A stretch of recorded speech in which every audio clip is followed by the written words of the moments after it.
Okay, I'm going to call to order. The City of Keystone Heights City Council meeting. Today's date is Monday, March 6th. We're a few seconds over time because we were having a good time. We're going to start with the invocation being led tonight by Father Mason Wiggins at St. William's Catholic Church, and he will be followed by George Owens of the American Legion Post 202 for the Pledge of Allegiance. If you will join me and stand.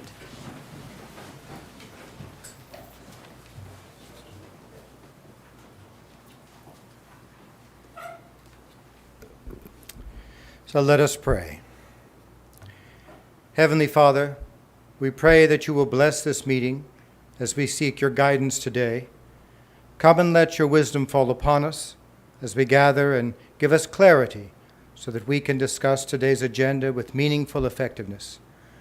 We ask that you show us the best solutions, point our eyes and our hearts to all positive outcomes, and let us work toward favorable resolutions for the benefit of the citizens of Keystone Heights. Help us to resolve any disputes gracefully as we apply your wisdom in our decision-making and plans for the future. And we ask this in your holy name. Amen. Amen.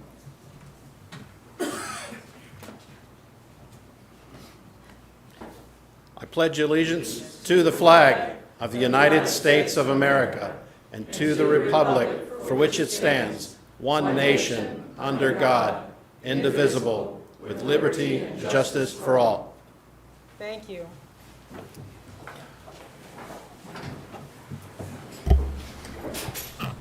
Ms. Rakowski, would you like to call roll, please? Mayor Lake, Here. Vice Mayor Hart. Here. Councilman Bobby Brown. Here. Councilman Tony Brown. Here. Councilwoman Thompson. Here. You have a quorum, Madam Mayor. Thank you. We are on presentations, item 1. If council would please make their way down in front of the dais.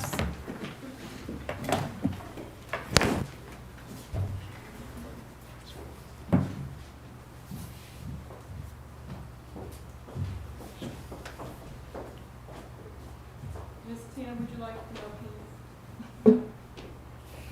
We'd like for you to stand in the middle. See between those two handsome guys over there. We've been working through a list of people who make a positive impact in our community for whatever service they're providing. And we recognize many in the past few months. The last one, you're the last, but you're good, you're best, okay? And so this is Tina Baker. She is the director of the Community Partnership School at Keystone Heights High School. And she works very quietly behind the scenes. You don't see her. You don't necessarily, she's not flashy about the way she goes about her business, but she's very impactful, and I want to share with you the ways in which she's impactful. Whereas Children's Home Society of Florida began partnering with the University of Central Florida and the state of Florida to establish community partnership schools in areas where families are underserved. And whereas former State Senator Rob Bradley declared Keystone Heights High School a community partnership school in July 2018. And whereas there is established research which substantiates that strong relationships between students and adults result in stronger students and communities. And whereas the Keystone Heights High School, a community partnership school, has established wraparound support for many of the underserved students living in our community. And whereas 25%, that's 1 in 4, of the student population is being served with comprehensive health care services, including dental, vision, physical, and mental health.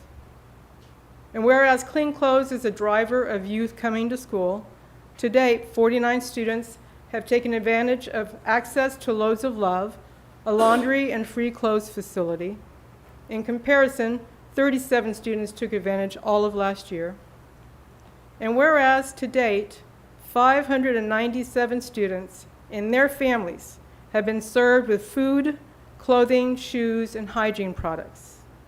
And whereas 35 students attended Camp Boost, which stands for Building on Opportunities to Strengthen Teens, where at-risk teens spent a full week at an overnight camp for the first time in their lives, gaining life skills, substance abuse education, and mentoring.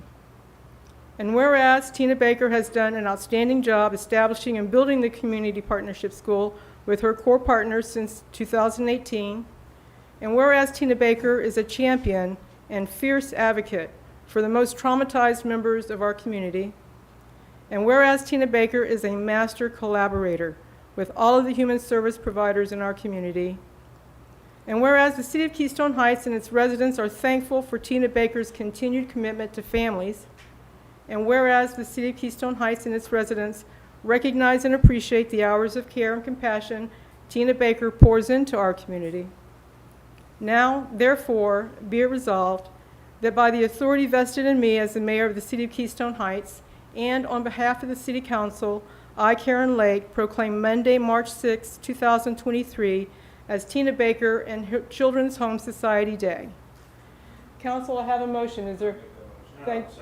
All those in favor say aye. Aye. Any opposed?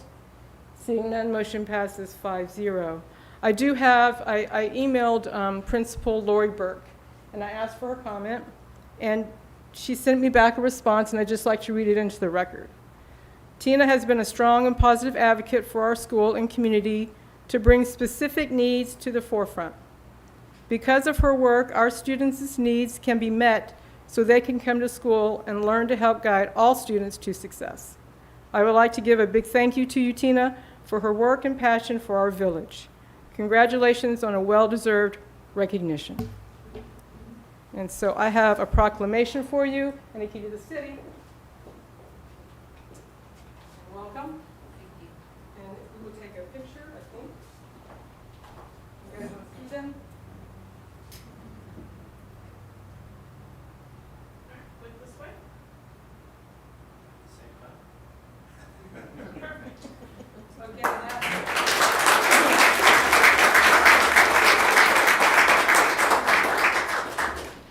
I'm not one for a lot of words, but I'm looking out here in this crowd, and I know we're a small group, but there is so many of you that have poured out your heart and your passion in so many different ways. It's just not about taking care of their physical needs, but their educational needs too.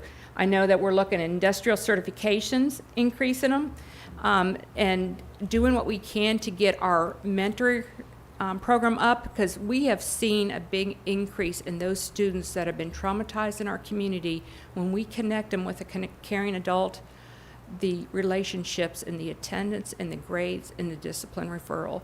We have 3 young students that we have an AB honor roll copy of their certificates, because last year they were failing, folks.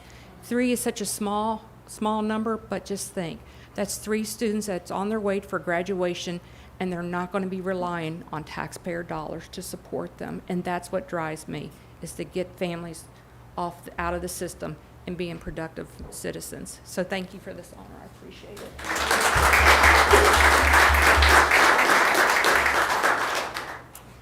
Oh, wait, hold on. Hold. Move on in. We have a second individual, which I'm really pleased that she's able to make it in to us tonight. Miss Rena, would you like to come up on to the front of the room? I know. We won't make any noise. We won't make any comments. We'll be good. Rena, if you will stand by Chris. This is Rena. Rena won the county spelling bee, and Rena is from Keystone Heights, okay?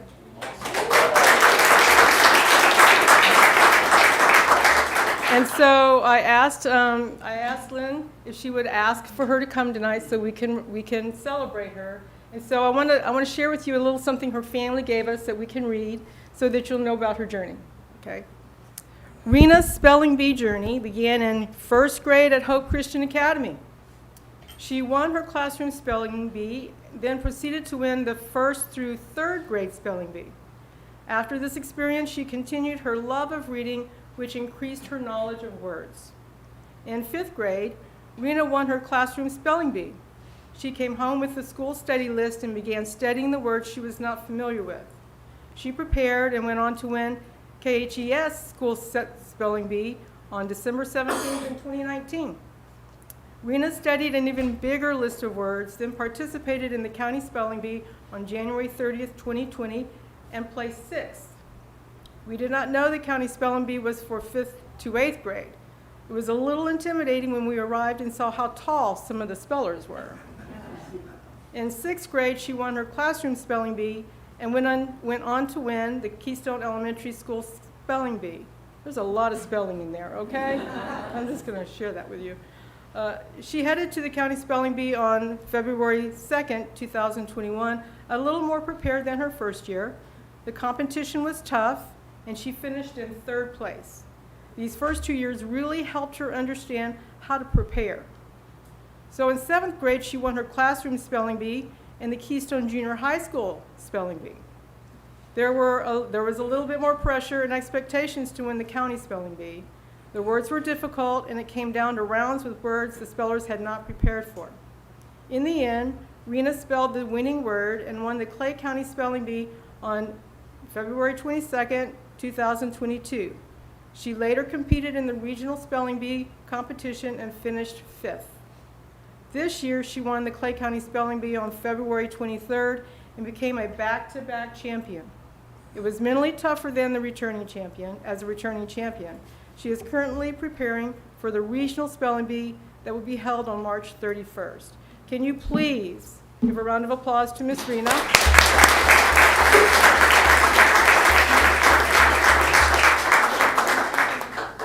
of appreciation you can have in your bedroom. And you want to take a picture of this thing? I do. I'm going to scooch together. Can we scoot closer? Thank you.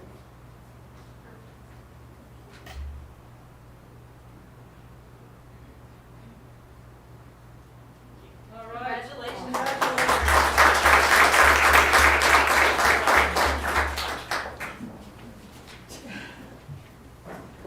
All right. If you guys wanted to leave, want to go, that's fantastic. We're not gonna- I went to a country school and it spelled out.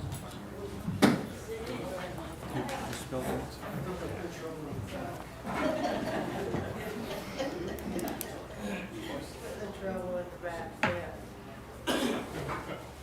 All right.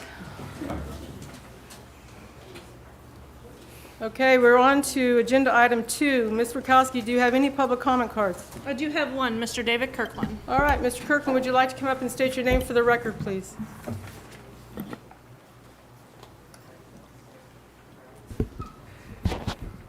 Good evening, Madam Mayor and council members. For the public record, my name is David Kirkland, and I reside at 7266 Southeast 2nd Place, Start, Florida.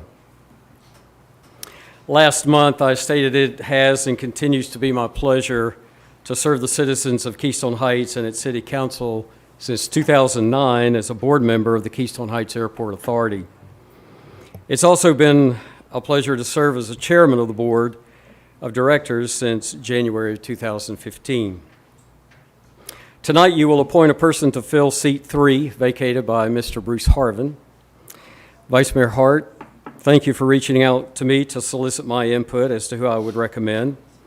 Having reviewed both applications and evaluated experience and qualifications, I have concluded Mr. Chad Richard is the more qualified applicant. Mr. Richard has served with distinction on the Airport Authority Board and will continue, if appointed, to further develop the silviculture assets of the airport. I emphasize experience and qualifications because I think those should be the major items to be considered. My reason for this emphasis is that for the time that each of you have served as council persons and the 14 years that I've been privileged to serve on the Keystone Heights Airport Authority Board, you have never had the FAA, FDOT, EPA, or any other federal, state, or local agency or entity come before this council to report an issue or violation at the airport. I'm proud to report this, and just to remind all of us that this occurs because of the countless hours that Airport Authority members and staff invest day to day to assure the Keystone Heights Airport remains the jewel of North Florida. I appreciate Mr. Ludwig's interest. However, the applicant with the most experience and qualifications is Mr. Chad Richard. I am making a public request to you to do the right thing and appoint Mr. Chad Richard to seat 3. Thank you. Thank you, Mr. Kirkland. Are there no other public comment cards? That's all I have, Madam Mayor. All right, we move to agenda item 3, public hearings, resolutions, and ordinances, and we begin with item A, Second reading, ordinance 2023-600, solicitation of right-of-way. I make the motion we read by title only. Thank you. Is there a second? Second. All those in favor say aye. Aye. Any opposed? Seeing none, motion passes 5-0. Mr. Commando. Yes, Madam Mayor. Ordinance 2023-600, an ordinance of the City of Keystone Heights, Florida, amending, updating, and restating in its entirety Chapter 11, Business Regulations, Article 1, Business Licenses, specifically Article 9, soliciting in order to prohibit certain activities upon the public road rights-of-way, providing for severability, providing an effective date. Thank you. Any questions of staff? Any questions? Seeing none, I'll open a public hearing. Is there anyone here that wishes to speak to this item? Anyone here? Seeing none, I'll close the public hearing. Bring it back. What is council's desire? Just a comment, if I may, Madam Mayor. The timing couldn't be any better. There was a I know, Facebook right? post, Facebook post today from someone that said, okay, so who in the heck are the people walking around asking for money on the 21 and 100 at the light? They all have masks on, and their little white bucket says Christians, something that they're very straightforward, or should I say demanding. They have no shame. I pulled up at the red light and was the only one in the turning lane. As soon as I stopped, she starts walking into the road, doing the come on hand gesture, knocks on my window, points to her bucket. Oh, and Christian was spelt incorrectly on her bucket. If they are legit, their church needs to teach them some manners. If they're not, y'all be careful out there handing out your hard-earned money.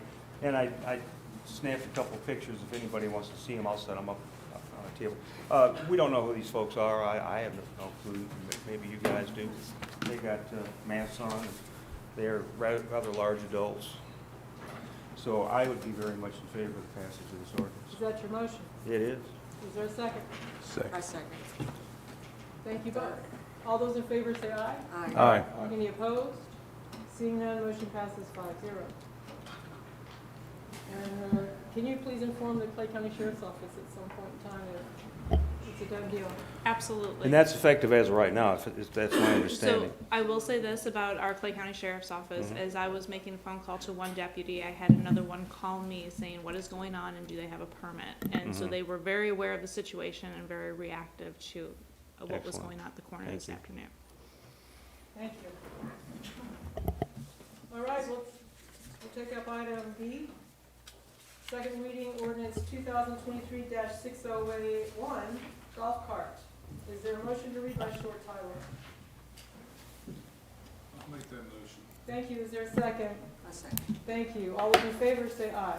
Aye. Any opposed? Seeing none, motion passes 5-0. Mr. Commando. Yes, Madam Mayor. Ordinance 2023-601, an ordinance of the City of Keystone Heights, Florida, amending Chapter 7 Traffic Code by creating Article 5 Golf Cart Regulations in order to require certain standards for the safe operation of golf carts upon public roads, providing for severability, providing an effective date. Thank you. I will open a public hearing. Is there anyone here wishing to speak to this subject, to this item? Is there an age limit on the drivers? There is. What's that? I believe we said 16.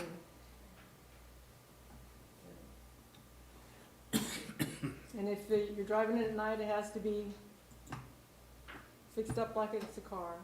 Thank you. All right. Seeing none, we'll close the public hearing.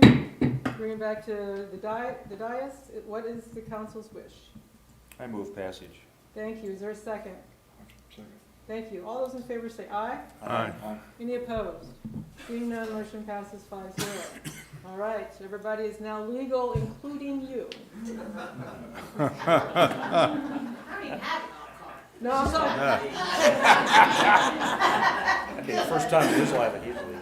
Don't you feel better about it now? Really? Okay.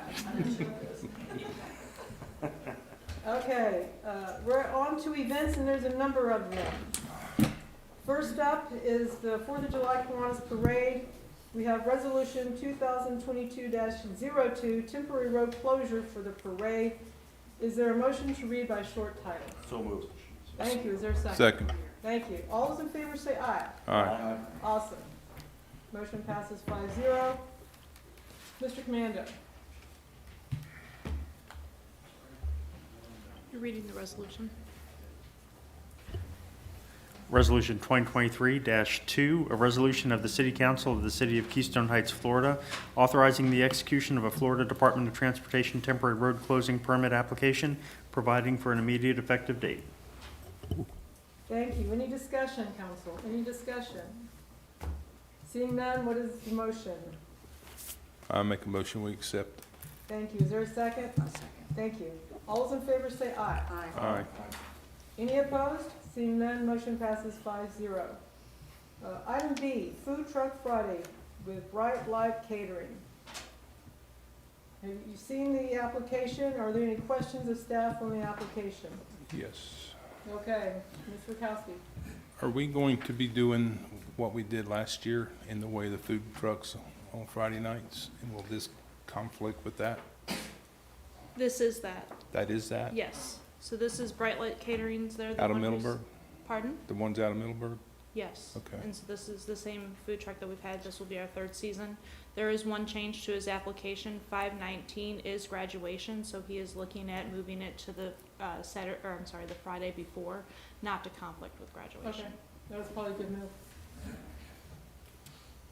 Okay, is there a motion to approve? I'll make that motion. Thank you. Is there a second? I'll second.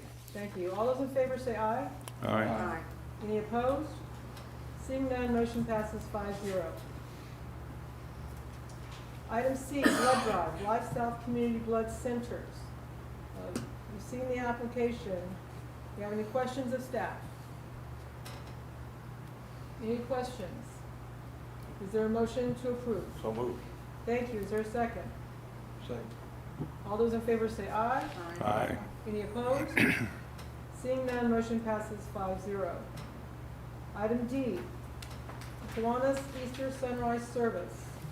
This is the annual service down at Keystone Beach, which will include a cleanup the evening before. Is there a motion to approve? I'll make So- a motion. I'll second that. Thank you. All those in favor say aye. Aye. Any opposed? Seeing none, motion passes 5-0. Item E, Clay County Amnesty Collection Day. They do this annually. Is there any questions of staff? Any questions? Seeing no questions, is there a motion? I second. Thank you. Is there a second? Second. Thank you. All those in favor say aye. Aye. Any opposed? Seeing none, motion passes. Madam Mayor, I just have a request to staff that if they could 5-0. publicize this a little bit more. I've missed it the last 2 years, and I got a bunch of paint I gotta get rid of. So as soon as we get the flyers over from the department, we'll make sure to have them posted on our Facebook and in places just as we do Thank you. before. But it's up to them to give us that information. Okay. All right. Item F, LREDC Beach Cleanup. This is the second annual event. I believe, any questions of staff or the presenter, the applicant? Seeing none, is there a motion to approve? So moved. Thank you. Is there a second? Second. Thank you. All those in favor say aye. Aye. Any opposed? Seeing none, motion passes 5-0. All right, and we have the last one, the Easter Extravaganza. You've seen the application. Any questions of staff? Any questions? Seeing no questions, is there a motion? I have just an observation, if I might. This is a profit-making business, not in the city. It's basically an AT&T subsidiary, and I don't see the rational nexus between what they're doing and using public property, which is supposed to be recreational in nature. It has the flavor of being a business venture. Not that I have anything against business ventures, but is this really a suitable thing for the park? Especially since their application indicates they're going to be selling some items. So that's my observation. Because of that, I would be inclined to vote no on this. Do you have any other information, Ms. Bukowski, other than what was on the application? I do not, and so this is something that is performed by a business that is outside of the city limits. Council did approve the summer days that was done by our local handyman who had a business inside of the city limits. I will say that there was a difference. He did not advertise his business, nor was he selling goods at the beach. It was just a fun day for kids to come out. Cricket Wireless is the applicant, and they did express that they will be selling things at this event. Just for an informational thing, Section 9-73 of our ordinances, which is definitional, says recreational parks means any real property owned or operated by the city used for recreational purposes. And then Section 9-75, sub 15, gives the council right to decide access to recreational parks and shall be set forth from time to time by the city council. So I think we have the authority to say this might not be in the public interest of the city of Keystone Heights. Well said. Any other thoughts? Any other thoughts? I tend to agree with Mr. Hart.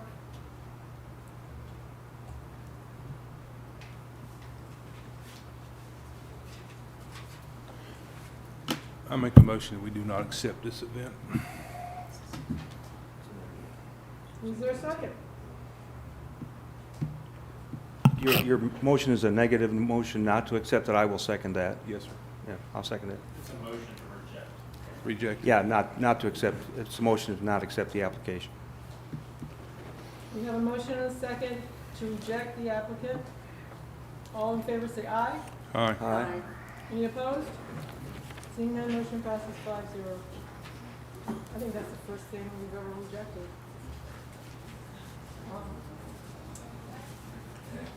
All right, the consent agenda is item 5, and if we could please move all of it. Financials of January 2023, payables of January 2023, and minutes for the February meeting. Is there a motion? So moved. Is there a second? Second. Thank you. All those in favor, please say aye. Aye. Any opposed? Seeing none, motion passes 5-0.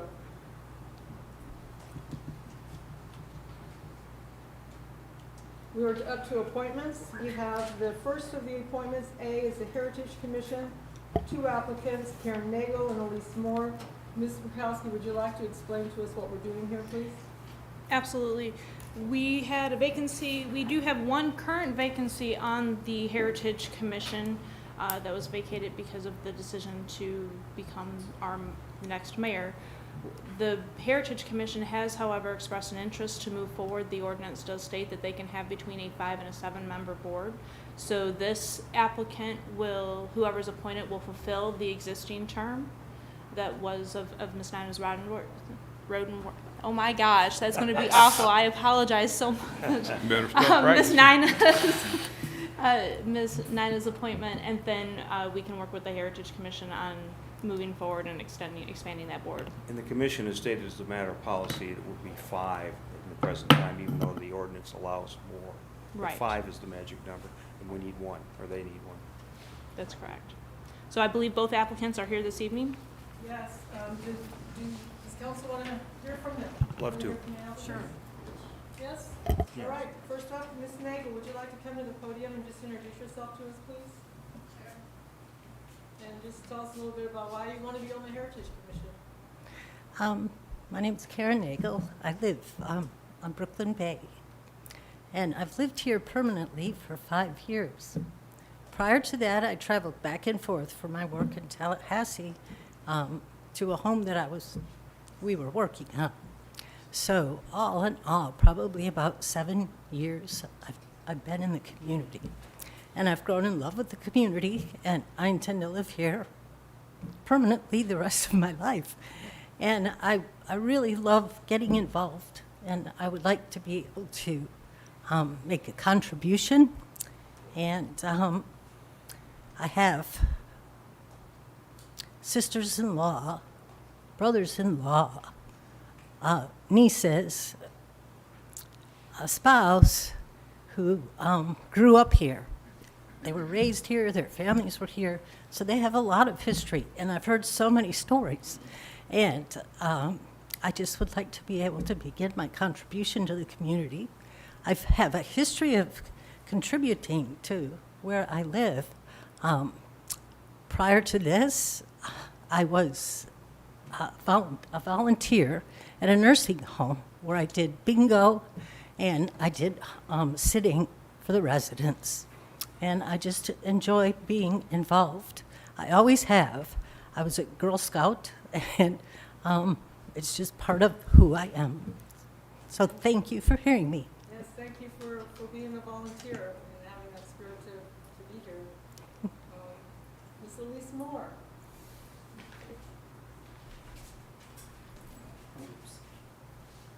Well, I didn't know I was going to have to get up here or anything, but kind of looking around, I can pretty much say I've lived here longer than anybody else in the room. And all my children were born and raised here. They went to schools here. We don't own a home in town, but we do have a business, and it's we've been there since '81, and I taught at the school for a couple years. I've always been interested in like old things. I was a political science and history major in college, and anyway, I just would like to see Keystone, what's old, preserved and not torn down. And I think that was the biggest shame, was when the hotel was removed, because that was the one thing that kind of was the symbol of Keystone. And anyway.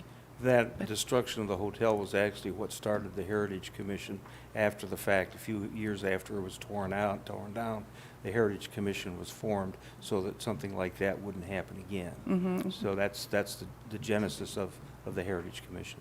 So, Well, I hope not. yeah. All right, well, thank you. Thank you.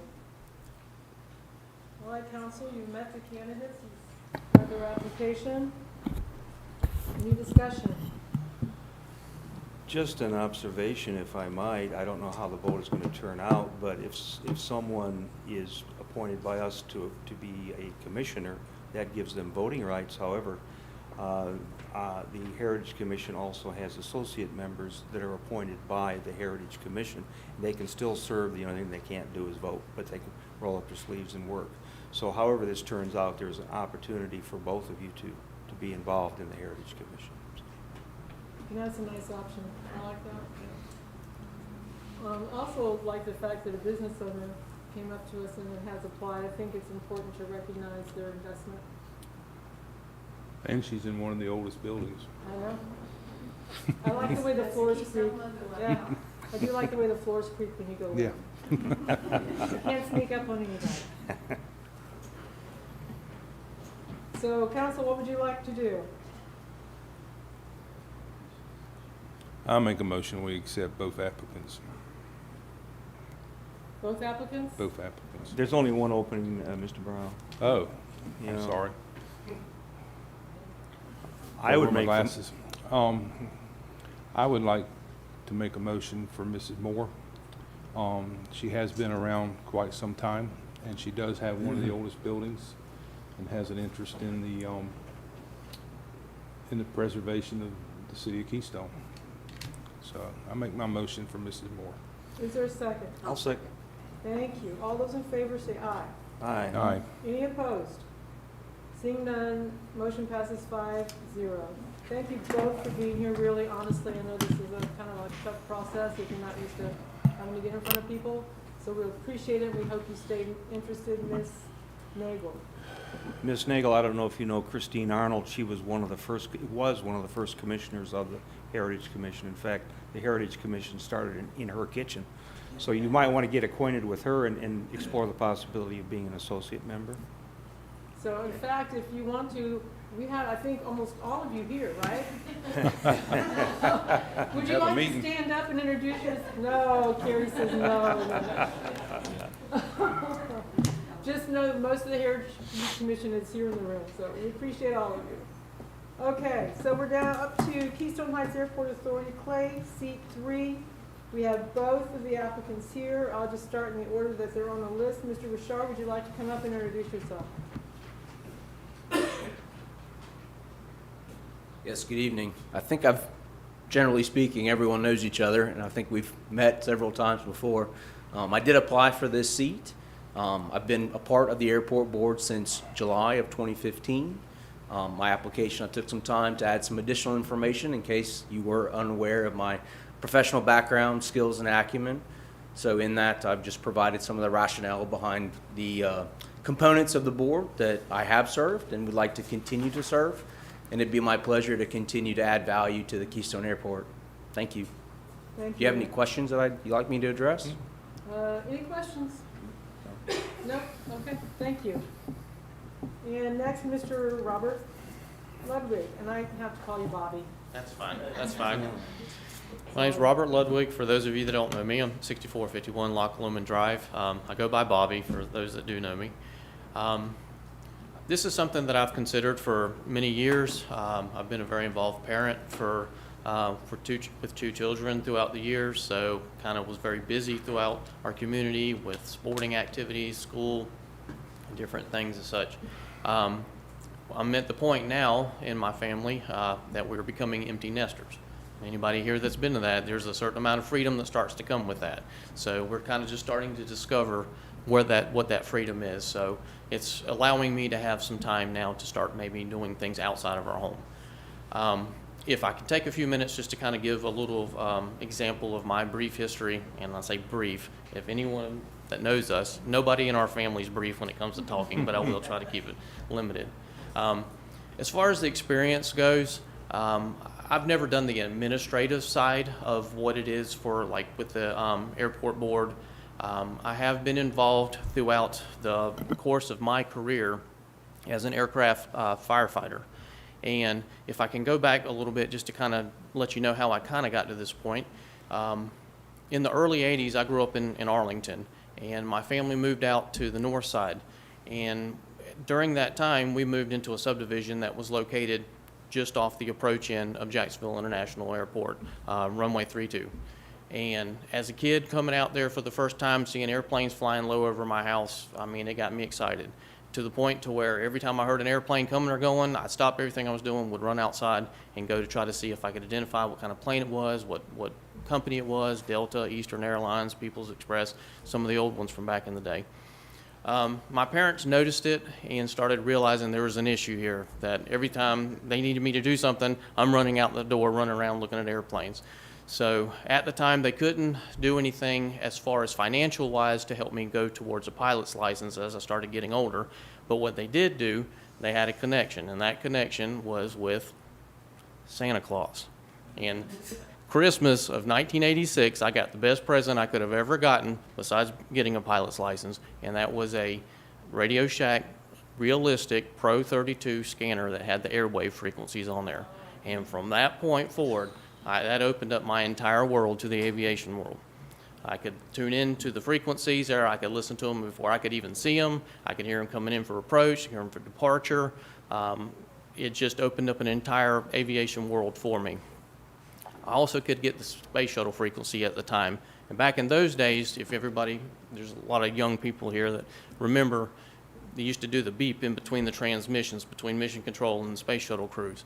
And one particular time in high school, I had my scanner sitting in my duffel bag because there was a Hubble mission going on at the time. I think it was the original Hubble mission.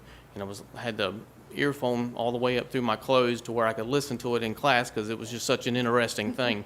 I got cold busted by my teacher and said, "Mr. Ludwig, can you please bring that device that you have in your duffel bag to the front?" Well, I took it up there and they were like, "My goodness, what is that?" This thing looked like a two-way radio, so what are you listening to? And I said, "The space shuttle." And they're like, "Yeah, right, bring it up here." And I said, "I'm serious." So I unplugged the earphone, put it up on the thing, turned it up, and then they started hearing the transmission going back and forth. And they were like, "Are you serious? That's really the space shuttle?" And I said, "Yes, ma'am." And they said, "Okay." Well, from that point, for the rest of the class, we didn't do any more classwork, so all my classmates loved me, and we listened to the space shuttle mission. Well, at the end of high school, I took a military placement exam and was hoping that that was going to come back with the results of being a fighter pilot, helicopter pilot, something involving aviation. Instead, it came back and told me I could be an automobile mechanic. So needless to say, my aviation career went down the tubes. Through a certain chain of events, the fire department came along and I started getting involved in having an interest there. Well, as I was making my way through fire school and EMT school, paramedic school, kept applying at different places and all, and eventually the first place I got hired was the Jacksonville International Airport Fire Department. And at that time, Jacksonville, it was the Jacksonville Port Authority. Now it's known as the Jacksonville Aviation Authority. But back then, during the Jacksonville Port Authority, eventually, as I got hired, I went out there, loved the job. I was in my world. I had the best of both worlds. I could be a firefighter, I could be around airplanes, and it was the greatest thing other than being a pilot. So throughout my career as a firefighter, in being around the airport, I've had the opportunity to work at Craig Field, which is now known as JAX-X, Jacksonville International Airport, and then I'm now stationed at Cecil Field. During that time, I've had that opportunity to be able to see that there's the difference in the different type of airports. You have your general aviation airports, which would be like Craig, that has the business, and then it has also some recreational, and then Jackson International Airport, where you have the commercial as well as general aviation, and then now here at Cecil Field, where we have general aviation and a lot of industrial. And when I look at this airport here, I can see where it has a blend of industrial and a blend of the general aviation. So with that being said, although I don't have the experience that that my fellow competitor here may have, I will say throughout my experience that I have had in knowing and being familiar with how airports operate and the types of uses that they provide, this is big that we have what we have here. A lot of cities don't have the luxury of having an airport, and I can see some of the opportunities that brings to this community. And ultimately, bottom line is it could bring jobs and obviously revenue that comes along with that. Some of the things, the resources that I see that, like right now with Cecil Field, we have a large military operation that's been going on for the last week and a half, you know, and that's another thing with the proximity of where Keystone's airport is. It provides that opportunity as well for potential for military aspects, as well as other types of recreation that could potentially come in, or other businesses. So that's pretty much my story and how I got to this point. Do any of you have any further questions? Any questions of the applicant? Any questions? Thank you so much. It was fun. It was a fun story. Fun to get to know you. All right, we have 2 qualified candidates, council, and 1 seat. Any thoughts? Seems to me we have two, as you've mentioned, Madam Mayor, 2 very qualified, very intelligent folks that would do a great job. My viewpoint is you need to look at what niche has to be filled right now. Do we want to have a talented generalist who obviously has talent, means well, has a lot of indirect aviation experience, and I'm sure has a lot of great ideas, versus an experienced member of the authority who is a proven quantity? I know that both mean well. There are other opportunities to serve in the community rather than this, and I would hope that the person who doesn't get it would continue to keep their application on top of their pile so that they will reapply. I guess my thinking is, and this was my thinking when I ran for office, I said something to the effect that there's no substitute for experience, and that's the way I feel. So I would be in favor of Mr. Bashar. Any other thoughts? I personally am happy with either one. Either one will do a fantastic job. I would be happy. I would like to throw my vote for Mr. Ludwig. Okay.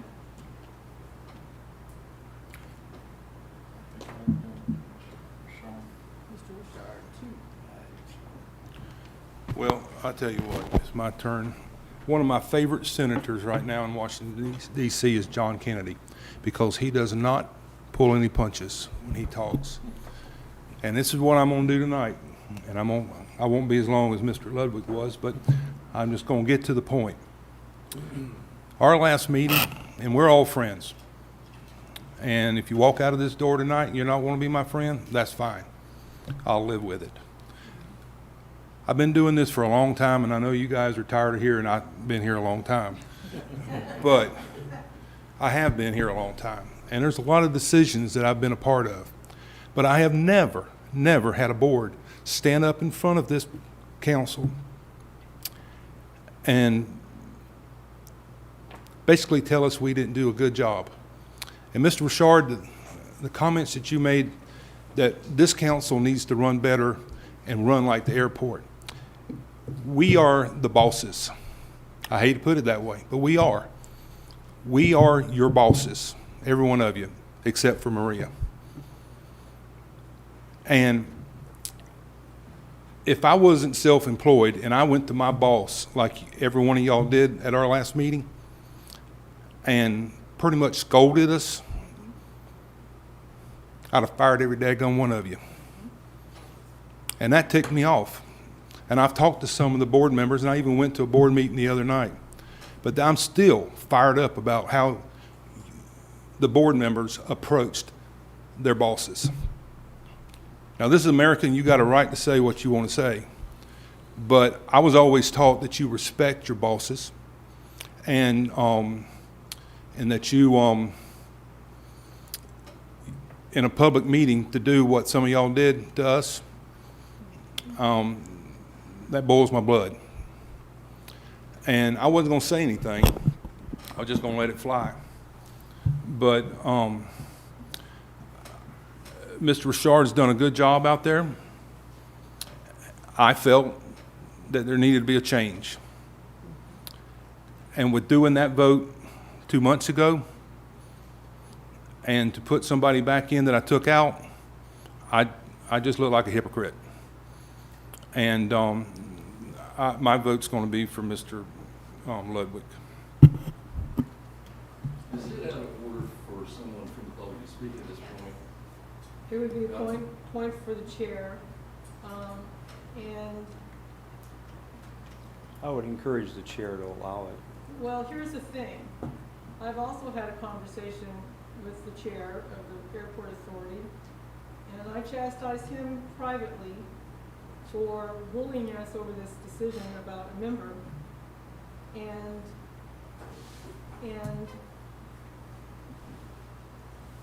I believe he's qualified, but I too feel much like Mr. Brown in that how can I go back and allow this person on when we took him off and then we were bullied on top of that? And then he applied for another position, which is his right to do, no question. But for me, you know, it's kind of like ripping the Band-Aid off, okay? You're going to rip it off halfway, you're going to rip it off all the way and let it just sting for a short time. And so, you know, my vote would be, I think, for Mr. Ludwig. But again, could you just answer my question? Would it be out of order for me to be allowed to just speak to this? Are you coming up here to bully us some more, Mr. Fry? No, ma'am, no. I mean, we've been bullied. You met with us independently. That's what I'd like to You speak came to up and you is spoke against us the last bullying. meeting, and you're here again tonight in mass.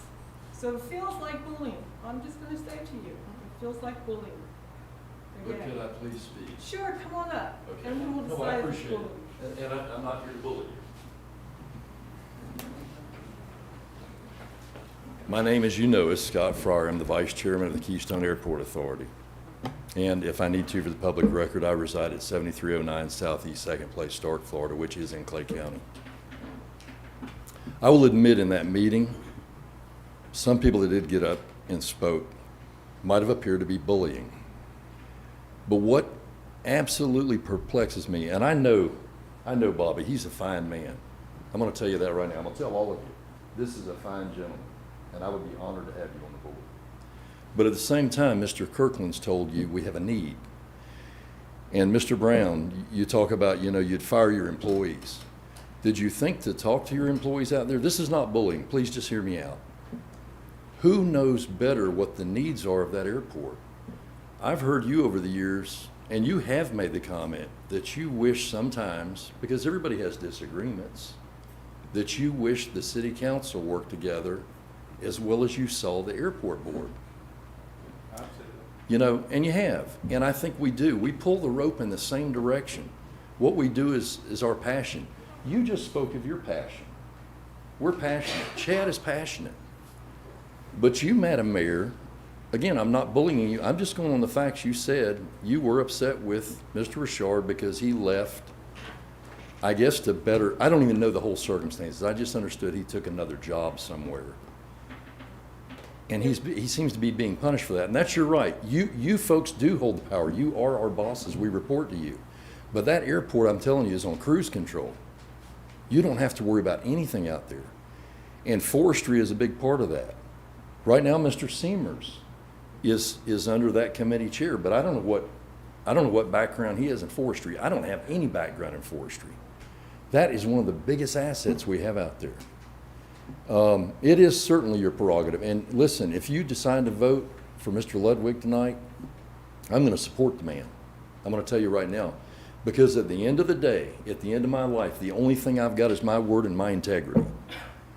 And if we're singling out Mr. Richard because you have a personal beef with him and you call that bullying. It's not a personal beef. You're trying to make it that way by Well, stating I It's thought not a your personal words. beef.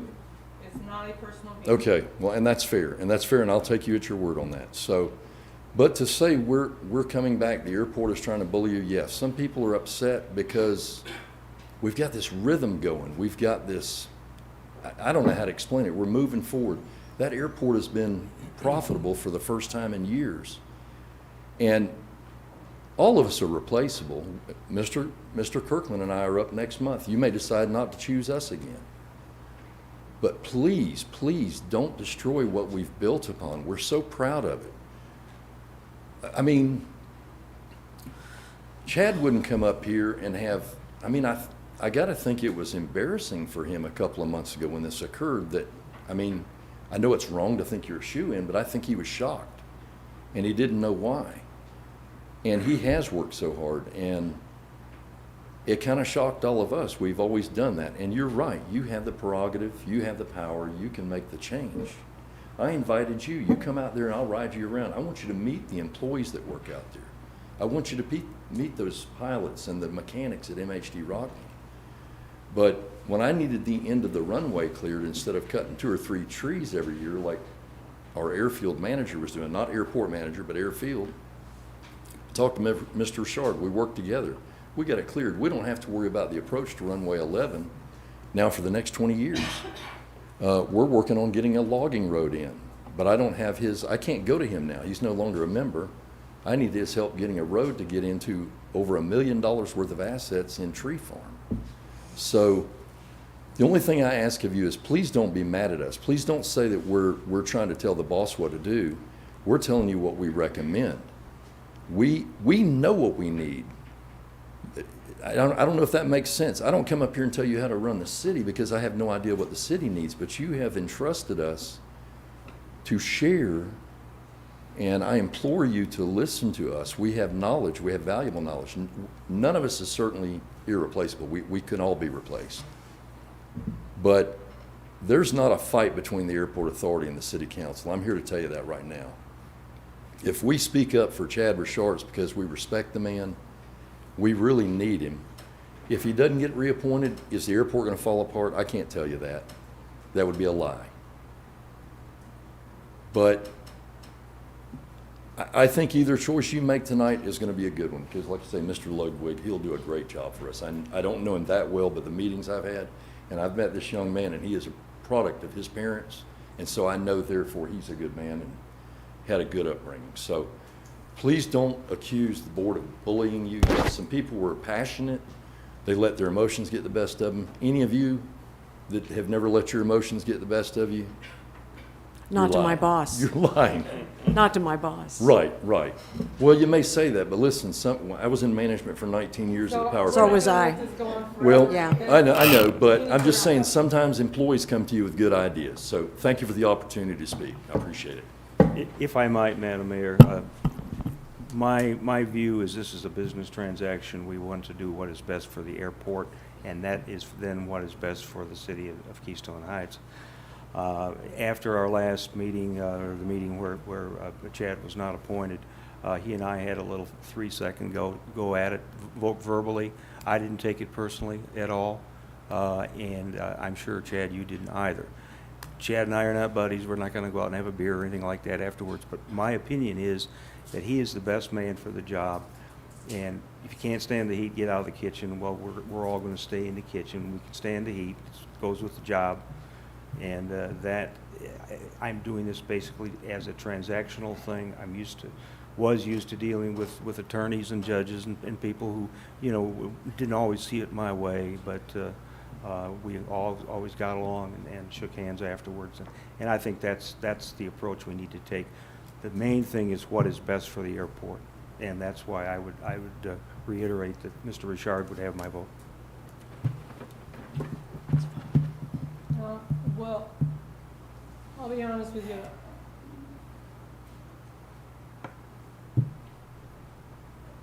It's time to make a decision, and I'll take a nomination from this council. I move that we approve the nomination of Chad Richard. Is there a second?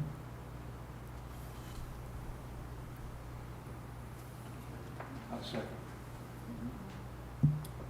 All those in favor say aye. Aye. All those opposed say no. No. No.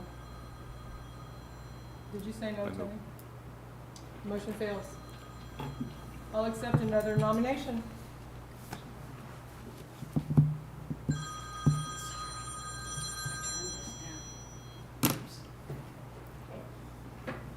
I'll make a motion for Mr. Ludwig. Is there a second? I second. All those in favor say aye. Aye. Aye. Aye. Any opposed? Motion passes. Mr. Hart, I voted aye. motion passes 4-1.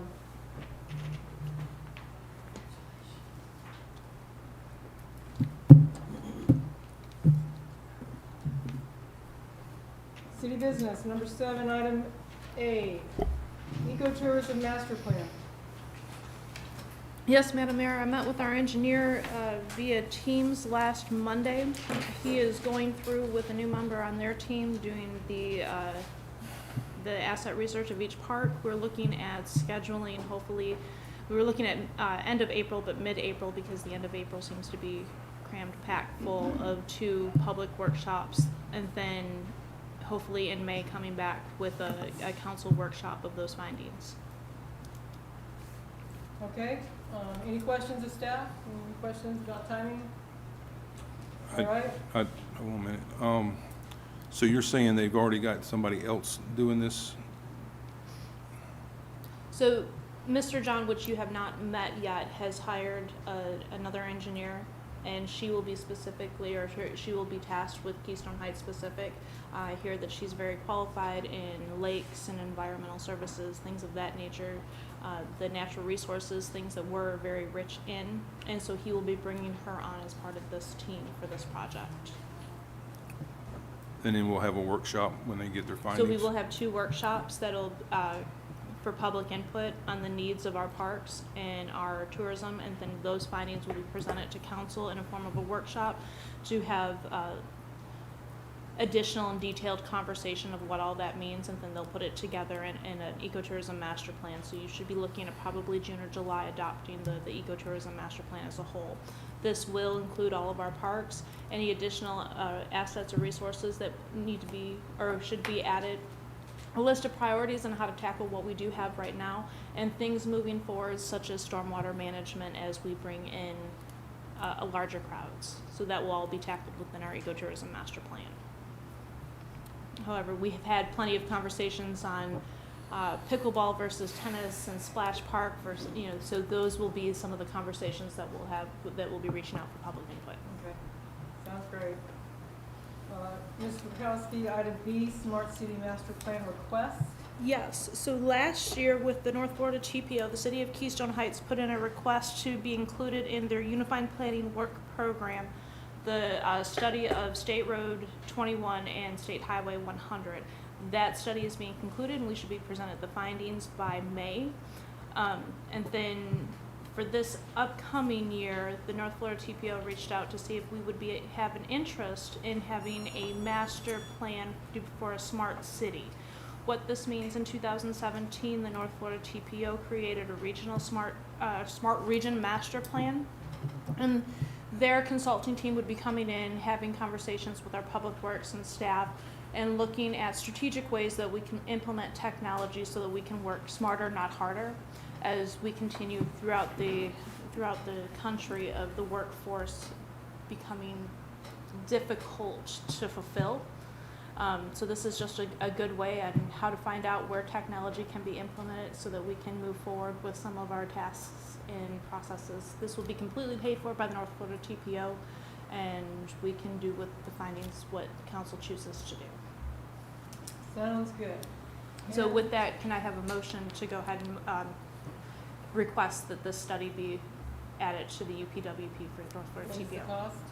It's going to be a Smart Cities Master Plan for the North Florida Unified Planning Work Program. Okay, so no cost to the city residents. Pardon? No cost to the city residents. No cost to the city residents. This will be out of their North Florida TPO dollars. Okay, just want to make sure. I got your back, Shirley.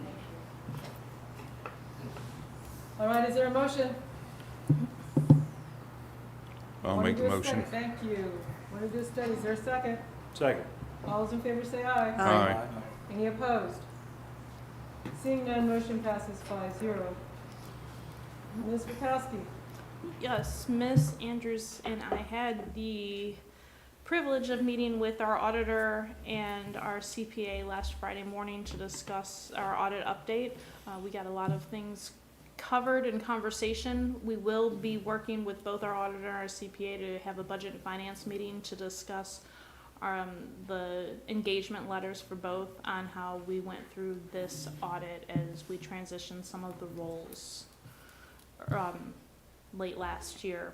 So this will be a conversation, a working conversation between the budget and finance, myself, as well as our team of how we can move forward. Okay, any questions? Seeing none, let's move on to committee reports and recommendations. 8A, Budget and Finance. Nothing to report. Growth Management, Vice Mayor Hart. No report. Thank you. Mr. Kirkland, Keystone Heights Airport Authority.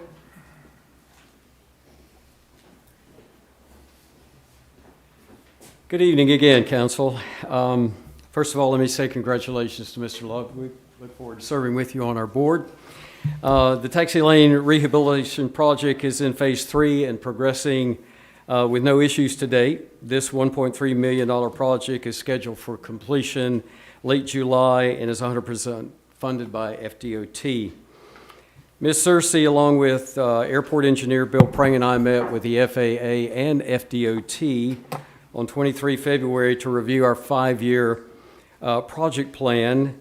There are multiple projects that are in that plan, but I've listed 3 major projects that are upcoming. One is the airport master plan, and that will be done in 2025, and that funding for that project is $650,000. Design and construction to rehab our main runway 523 is scheduled for 2027 and 2028. That's a $6 million project. And then a stormwater damage or stormwater drainage project in 2027, which will cost us around $600,000. And these are all funded with grants through either FAA or FDOT. Per the FAA, our environmental assessment is complete and the findings of no significant impact, or our FONSI document is being prepared. That's really good news. 2 appropriations requests were submitted to our respective senator and representatives. As a reminder, one was in the amount of $3 million for the additional access road from Airport Road into the west side project development. That will include turn lanes on State Road 100. And then there's a second project for $30 million, and that request is for the design and construction of CCUA connectivity to the airport. On behalf of the Keystone Heights Airport Authority, I sent an email to Matt Dews. He is the North Florida Special Assistant for Senator Marco Rubio, requesting assistance for obtaining grant funding for a backup generator for the FBO and our fuel farm. Mr. Dew said he would forward that to his DC team to see what grants may be available.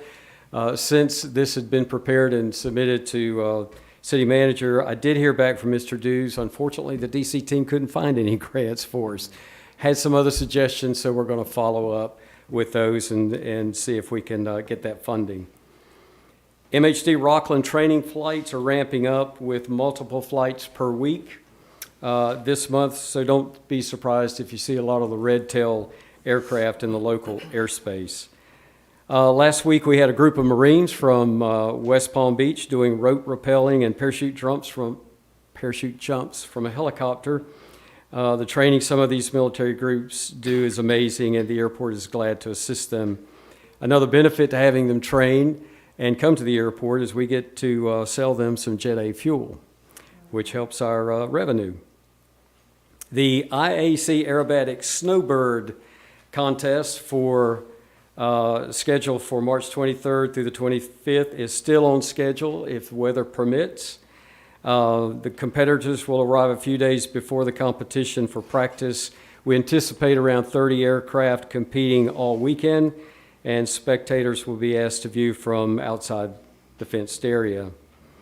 We held a workshop. The Keystone Heights Airport Authority had a workshop to review bylaws, minimum operating standards, zoning, board tasks and responsibilities for new board members. Was informative, a little lengthy. Councilman Tony Brown said next time he was bringing a peanut butter and jelly sandwich. I told him to bring 2, 3, one for Miss Christine and me and for Tony. But it was lengthy, but a good review for all. And I want to say special thanks to Mayor Lake, Councilwoman Thompson, and Councilman Tony Brown for attending and participating in that. A new addition to the ATPT, as the Propel It Turns report I do each month, is information about our board of directors, their titles and responsibilities. Last month we highlighted the chairperson. This month I'll highlight the vice chairperson. At present, the vice chairperson is Mr. Scott Fryer, who is the Keystone Heights City Council, who the City Council appointed to the Clay County seat. And Mr. Fryer also serves as the aviation chairperson. And the vice chairperson shall perform various duties assigned by the chairperson or members of the authority in the absence of the chairperson or in the event of his or her inability or refusal to act. The vice chairperson is designated by the members of the authority. They shall perform the duties, or he or she perform the duties of the chairperson, and when so acting shall have all powers of and be subject to all the restrictions upon the chairperson. The vice chairperson is elected annually by the members of the authority and serve for a period of 1 year. The vice chairperson can be removed by majority vote of the members of the authority whenever in its judgment the best interest of the authority would be served with their removal.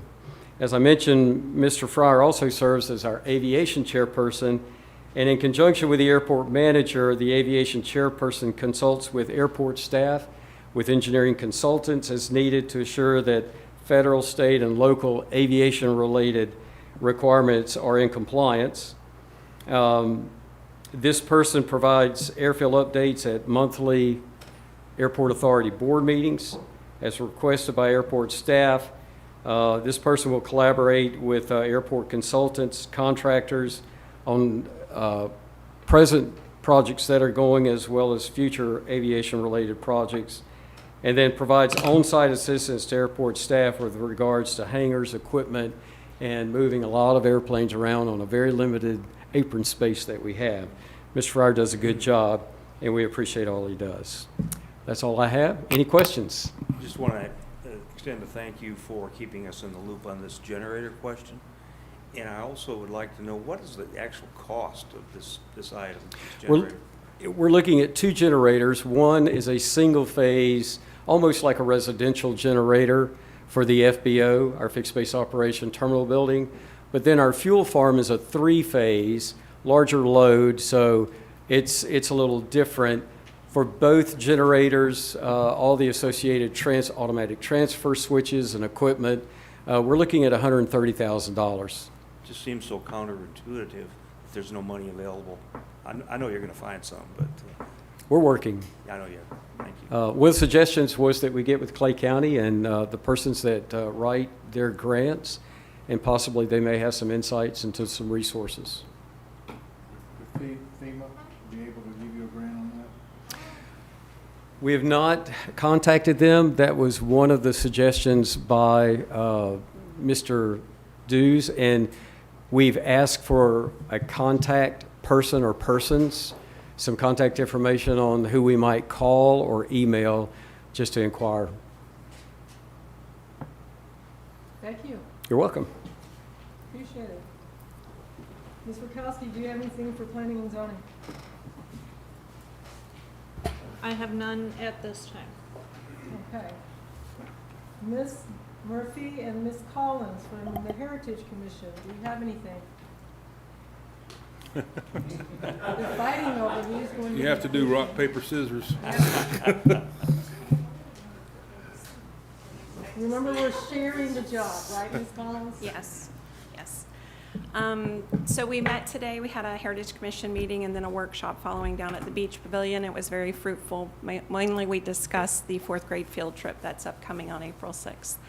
So we've worked out a plan. We have our volunteers, and we're excited. There's going to be approximately 110 students and 20 adults. So we're going to do 4 different stations at the pavilion, at the band shell. We're going to do at the nature park and at the nature park. So we've got a volunteer who's going to dress up as a soldier from Fort 11, thank you, and do a reenactment.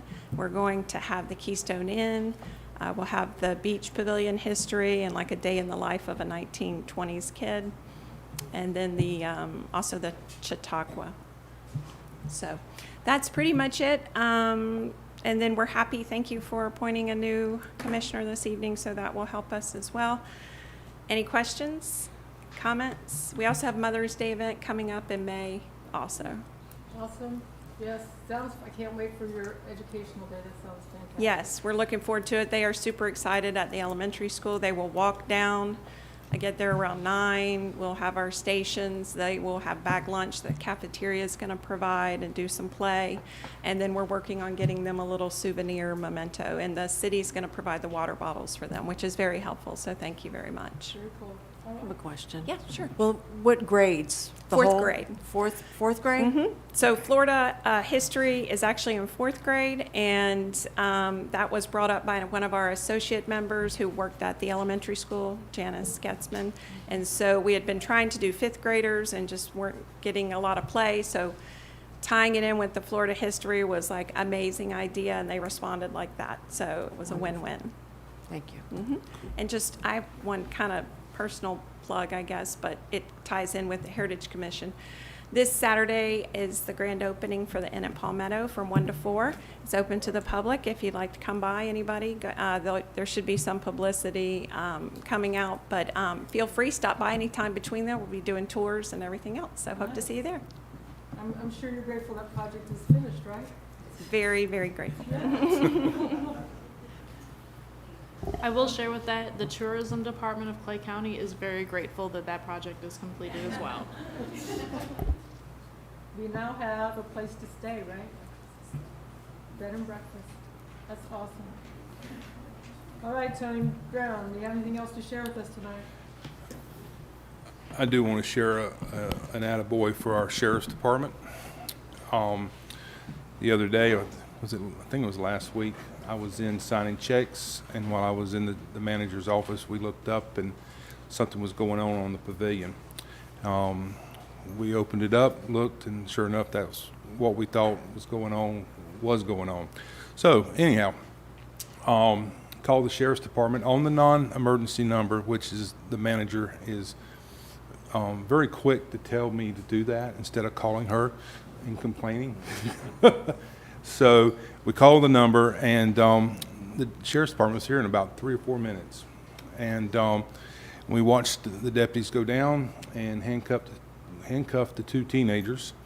And what happened after that, I don't know. They took them and put them in their vehicles, and they.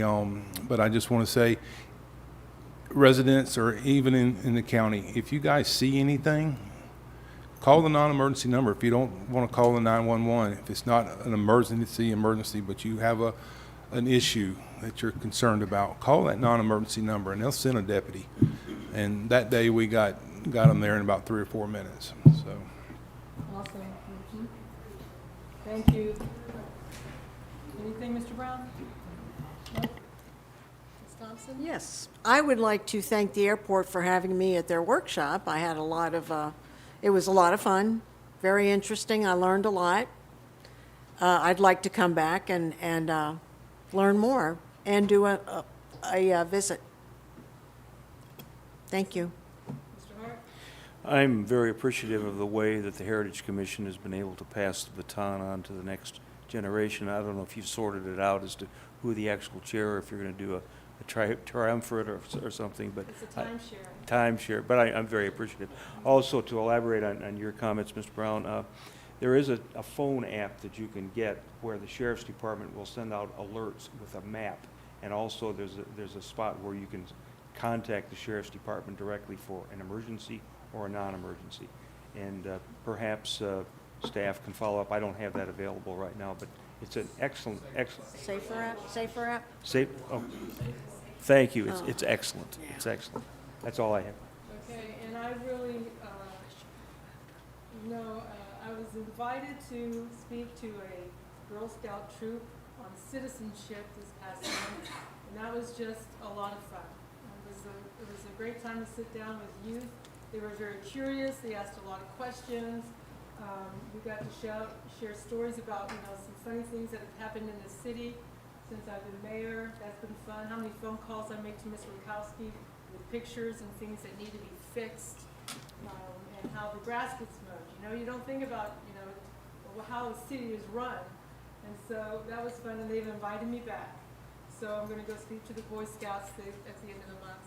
And I just think these are really big opportunities for us to, number one, support our city, and number two, share with youth, how things are run, because they're coming up, and we need them to run things. So that was a lot of fun. And we'll go to Ms. Rukowski. Madam Mayor, I just have a couple of things. A reminder that we have got the Northeast Florida League of Cities dinner will be coming up. If you have not received that email, it should be coming up shortly. Green Cove Springs, oh my gosh. Miss Christina Mink's husband is a chef at Green Cove Springs at the location, so it's definitely a treat. But if you haven't RSVP'd and you intend to, please do that so we can make sure to secure your seat, because it is a tight spot. Moving on to, we have Clay Day, which is going to be the 19th and 20th of April. I have made reservations for the council, who has let me know that they are coming. We have MotoSurf coming on the 20th and 21st of April, and then throughout that weekend. I wanted to share with you what we received in the mail today from our good friends Martin at MotoSurf and Jet Surf. So this was from the competition last year. We will be putting this up in our lobby. And then we are looking forward to their coming back and bigger and better. So as we work with Clay County Tourism, we will have an all-day academy where the public will be welcome to come out that Thursday, as myself and Miss Jennifer, as well as some council members and Clay County Tourism, will be coming in hot from Tallahassee on Clay Day to get that event rocking and rolling. But we will have, like I said, an all-day event where the public will be welcome to try out the motorized surfboards. We will have a food truck event that'll be happening that night. Friday, they'll be doing some of their testing of their equipment and getting ready for their big races on Saturday and Sunday. And then we also have a food truck. We have Food Truck Friday that night, so it'll be a great fun event for everybody to come out to the beach. And then, of course, racing on Saturday and Sunday. We are working with Clay County Schools and Keystone Heights specifically on Saturday for our opening ceremonies of the Spring Fling as well as MotoSurf. We will have our cheerleaders and our football team, our marching band, JROTC presenting colors. The racers are extremely excited to be running through a tunnel of cheerleaders with pom-poms, and we'll have a parade of flags on the lake. So it'll be a very exciting event. If you missed it last year, please come this year. If you came last year, you're in for a bigger and better treat this year, and in conjunction with our Spring Fling here. With that being said, Miss Kimberly Morgan from Clay County Tourism did put a post up on Facebook calling all jet skiers to Lake Geneva, and I wanted to clarify that, and that was supposed to come here first, but she got a little bit ahead of me. What happened last year at the event is because we don't have public access to this specific lobe of Lake Geneva, as the jet skis and the motorized surfboards came, then we had all of that vegetation debris was washed up onto shore. So Kimberly and I were frantically throughout the event pulling off dead trees and waterlogged tree logs and whatnot, getting them over to the side. We're asking that if we can open up Geneva strategically for some motorized vehicles, well, some of the jet skis to go and cruise around on our lake to help kick that up ahead of time so that we can pull out that debris and we can make just for a better experience for all. And so with that, I'd like for consensus through strategically to be able to open up the beach utilizing where we launch for vegetation control at some jet skis that we are capable of bringing in to help tear up the lake beds and kick up some of that vegetation. So I have no problem if you're going to have somebody coordinating it, right? yes, it will be during the work days, and it will be supervised through staff. That way it's not going to be open for a free-for-all, and it will be done safely, because that is not a public launch site. That is through our beach, but it is needed. Is there a consensus to allow this to happen? Sure. Fine with me. Yep. Okay. Perfect. And that's all I have, Madam Mayor. Mr. Commando? Okay. Anything else for good of the order? She asks. Nothing for good of the order? Vivian would like to say something, I believe. Oh, I'm sorry. Yes. I didn't start or anything, but it's relevant to what you're talking about. Vivian Katz, James, Save Our Lakes Organization. I'm going to give each of you this. This is the current newsletter for Save Our Lakes. And if you look at that picture, that is the boat ramp, okay? And it's a little pool with a lot of trees around it, all right? So we're going to be working, certainly not before this event, but Save Our Lakes Organization, along with county and Keystone, we're working together basically to start clearing the vegetation in Geneva. Our first effort will be around the 5th Street boat ramp. We have had staff, St. John's staff, land management staff with us on, I think, 3 different occasions. Last week, we were actually in a whatever you call the big 4-wheeler things that are really tall. I have no idea. Anyway, whatever they are, it's big and whatever. I was in the back seat of that, and we went all around, and everything we were riding in was lake bed. And so the district staff was, they were just saying, this is amazing. So we've got 2.5 to 3 years before the Black Creek water actually starts flowing into Geneva to get this vegetation cleared.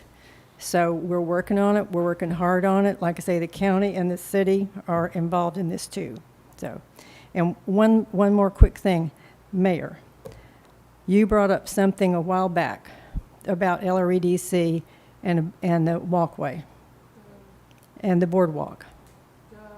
Anyway, boardwalk at the beach. Anyway. Was it the fishing pier? Yes, those things. I'm working on it. Okay, I met with 2 different companies last week.